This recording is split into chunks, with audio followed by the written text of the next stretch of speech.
kita masuk ke dalam kepemikiran yang kedua, saudara. Pemikiran yang kedua adalah, apakah ada doa yang salah? Di dalam Yakobus 4 ayat yang ketiga dikatakan seperti ini. Atau kamu berdoa juga, tetapi kamu tidak menerima apa-apa, karena kamu salah berdoa. Sebab yang kamu minta itu hendak kamu habiskan untuk memuaskan hawa nafsumu. Jadi doa bukan untuk memuaskan hawa nafsu, saudara. Jika kita masih seperti ini, maka kerohanian kita itu belum dewasa. Karena kalau yang belum dewasa, doa itu hanya dijadikan sebagai sebuah permintaan yang harus dituruti oleh Bapa di sorga. Orientasi doa itu bukan ego kita, saudara, tapi untuk kemuliaan Tuhan, seperti yang Yesus ajarkan di dalam doa Bapa kami. Mari kita melihat urutan-urutan dalam doa Bapa kami. Di dalam Matius 6, dimulai dari ayat yang ke-9. Saya baca perlahan-lahan ya Bapak Ibu Saudara. Karena itu berdoalah demikian, Bapa kami yang di sorga, dikuduskanlah namamu. Artinya apa? Ini bentuk memuliakan nama Tuhan, saudara. Ayat 10, datanglah kerajaanmu, jadilah kehendakmu di bumi seperti di sorga. Ini adalah bentuk penundukan diri atau ketaatan, Bapak Ibu Saudara. Karena dikatakan jadilah kehendakmu di bumi seperti di sorga. Meminta kehendak Bapa terjadi di bumi seperti di sorga itu adalah bentuk ketaatan, saudara. Karena untuk menghasilkan suasana sorga di bumi adalah melakukan kehendak Bapa. Nah, melakukan kehendak Bapa ini dibutuhkan ketaatan. Jika ada ketaatan, maka kita akan merasakan suasana surga di bumi, saudara. Jadi ini bentuk penundukan diri, bentuk ketaatan. Ini bisa dalam khotbah yang lain, Bapak Ibu Saudara. Ayat 11, berikanlah kami pada hari ini makanan kami yang secukupnya. Permintaan, saudara. Baru ada permintaan dalam bentuk jasmani. Kemudian ayat 12-13 dikatakan seperti ini. Dan ampunilah kami akan kesalahan kami, seperti kami juga mengampuni orang yang bersalah kepada kami. Dan janganlah membawa kami ke dalam pencobaan, tetapi lepaskanlah kami daripada yang jahat. Nah, saudara, ini bentuk permintaan juga, tetapi dalam permintaan bentuk rohani, saudara. Karena bicara tentang pengampunan, Bapak Ibu Saudara. Lalu di Alkitab saudara, dan mungkin di beberapa terjemahan tidak ada, di dalam kurungnya dikatakan seperti ini. Karena engkaulah yang mempunyai kerajaan dan kuasa dan kemuliaannya sampai selama-lamanya. Amin. Kalau kita mau baca ulang, saudara, doa Bapa kami ini, maka kita akan mengerti bahwa permintaan jasmani itu hanya sebagian kecil dalam satu rangkaian doa Bapa kami.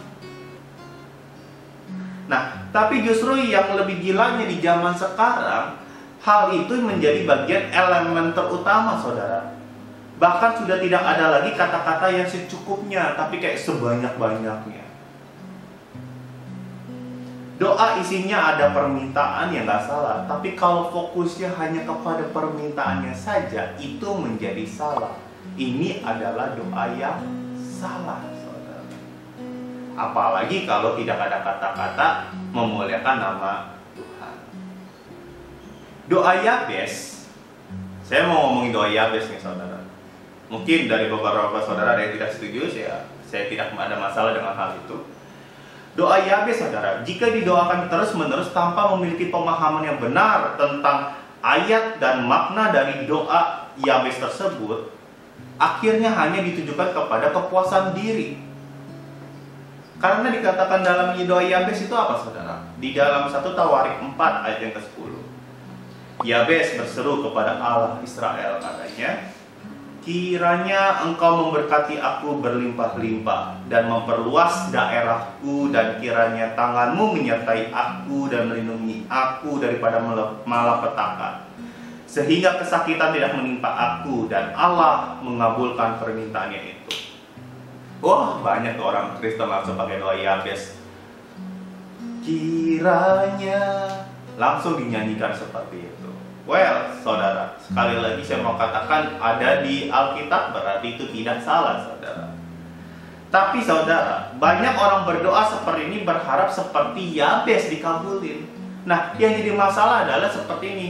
Kalau kita doa seperti Yabes tetapi tidak dikabulkan, bagaimana sikap kita? Masihkah kita mau ikut dengan Tuhan? Masihkah kita mau rajin berdoa?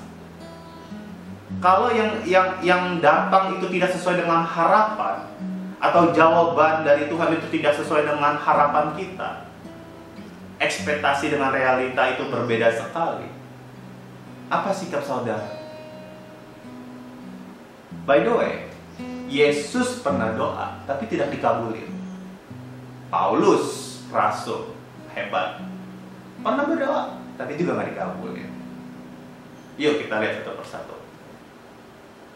Di dalam Matius 26 ayat 39 dikatakan seperti ini. Maka ia maju sedikit, ianya huruf besar yang mengacu kepada Yesus.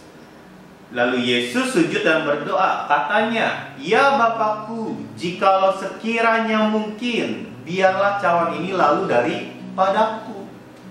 Tetapi janganlah seperti yang ku kehendaki, melainkan seperti yang engkau kehendaki."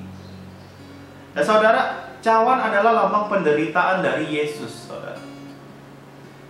Tetapi di sini Yesus justru berkata apa? "Ya Bapakku, jikalau mungkin nih, biarlah cawan ini lalu daripadaku." Ini dalam bahasa sehari-harinya. Ya nih Tuhan, kalau boleh nih, saya nggak merasakan penderitaan ini. Kalau boleh nih Tuhan. Tapi Yesus kembali berdoa seperti apa? "Janganlah seperti yang ku kehendaki, melainkan seperti yang engkau kehendaki." Itu adalah bentuk ketaatan Yesus, Bapak Ibu Saudara. Apakah dikabulin doanya? Apakah cawan itu lalu daripada Yesus? Tidak, saudara. Yesus tetap harus menjalankan misinya sebagai Sang Juru Selamat, Bapak Ibu Saudara. Dia harus melewati penderitaan itu. Dia harus melewati siksaannya, saudara. Dalam 1 Korintus 12 ayat yang ke-7 sampai ke-9 dikatakan seperti ini. "Dan supaya aku," ini Rasul Paulus ya saudara, "jangan meninggikan diri karena pernyataan-pernyataan yang luar biasa itu.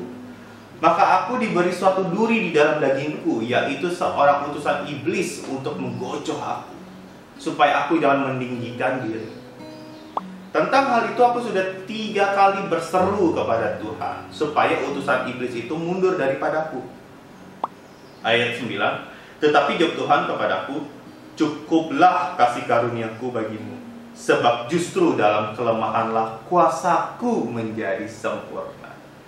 Sebab itu terlebih suka aku bermegah atas kelemahanku, supaya kuasa Kristus turun menaungi aku." Saudara, dikatakan apa di dalam ayat ini, saudara? Paulus berseru 3 kali sama Tuhan. Tapi Tuhan ngomong apa? "Cukup udah kasih karuniaku bagimu. Justru dalam kelemahanlah kuasaku menjadi sempurna." Yesus ngomong gitu, saudara. Tuhan ngomong gitu, saudara. Apa Yesus dan Paulus marah waktu doanya nggak dijawab? Enggak, saudara. Karena mereka tahu bahwa di saat berdoa mereka minta, tapi tetap biarlah kehendak Bapa itu terjadi. Biarlah kehendak Bapa itu yang terjadi. Kita nggak perlu marah, saudara. Kalau saudara mau pakai doa Yabes, silakan. Tapi cara pikirnya, konsep berpikirnya itu harus benar, saudara.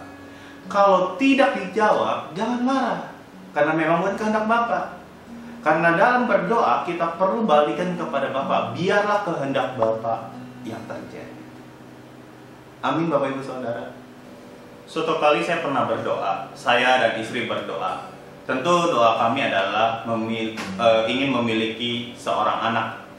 Bahkan kalau boleh ya anak kembar gitu ya. Tapi itu doa kami, itu keinginan kami, saudara. Nah, tapi kami balikan kembali kepada Bapa di sorga. Seandainya Tuhan gak kasih, ya udah, nangis sih, tapi habis itu tetap memuji Tuhan, saudara. Karena sukacita itu harusnya berasal dari Bapa di sorga, bukan dari keadaan di sekeliling kita.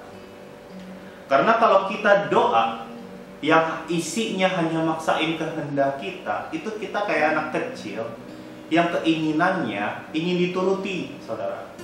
Saya punya keponakan, kalau dia pengen sesuatu itu harus dipenuhi. Kalau enggak dia ngambek. Nah itu anak kecil saudara. Itu dia lucu ya, masih kecil. Kalau dia udah gede, kelakuan masih kayak gitu, itu udah nggak lucu lagi saudara. Nah untuk itu saudara, kita jangan seperti anak kecil di saat berdoa yang kehendaknya harus dituruti, kehendaknya harus dipenuhi. Tetapi biarlah kehendak Bapa yang terjadi.